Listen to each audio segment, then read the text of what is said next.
Vanderlei Luxemburgo certamente está uma das prateleiras mais altas do futebol brasileiro e já deu alegria para muitos torcedores por aqui. Ele é responsável por façanhas incríveis em um passado não tão distante e por conta de trabalhos bem robustos acabou tendo a chance fantástica na carreira, trabalhar no todo-poderoso Real Madrid, lá na Espanha. Só que as coisas não caminharam muito bem e ele acabou voltando para o Brasil menos de um ano depois de ser contratado. E para conhecer essa história um pouquinho mais de perto, acompanhe o episódio de hoje do Falso 9. Antes de começarmos a entender melhor a trajetória de Luxemburgo lá na Espanha, considere se inscrever aqui no canal e ativar o sininho das notificações. Assim você não perde nenhum vídeo novo por aqui. E se você gostar do vídeo, deixe seu like também. Assim o próprio YouTube entende que o vídeo é legal e ele vai entregar para mais pessoas. O ano era 2005. O mestre dos projetos estava certamente realizando mais um sonho em sua tão vitoriosa carreira: treinar um dos maiores e melhores times da Europa, o Real Madrid.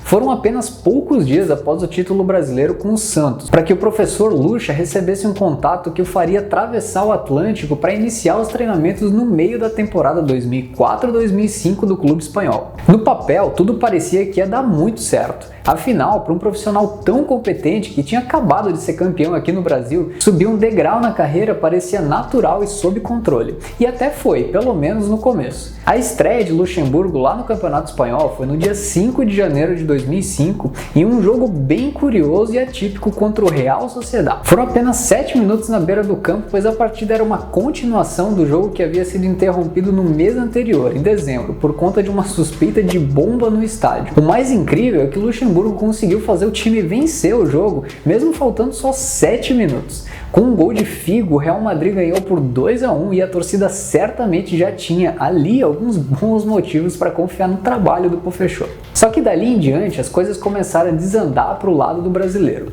Foram muitos resultados até que bons, só que o futebol em si não estava alegrando a torcida merengue.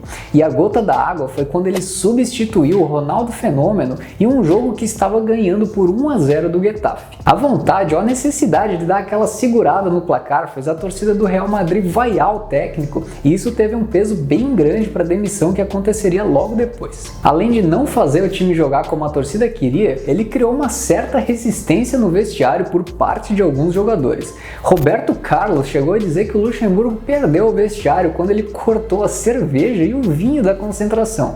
Segundo o lateral, beber uma cervejinha ou um vinho na concentração era costume dos jogadores e mudar isso seria radical demais. Com as contratações milionárias de Robinho, Júlio Batista e Sérgio Ramos no início da temporada 2005-2006, com as eliminações recentes na Liga dos Campeões e Copa do Rei, com um futebol que desagradava a torcida e uma certa rixa com o presidente Florentino Pérez, depois de tudo isso, Luxemburgo estava oficialmente demitido do Real Madrid no dia 4 de dezembro de 2005. O retrospecto dele foi de 45 partidas, sendo 28 vitórias, 7 empates e 10 derrotas.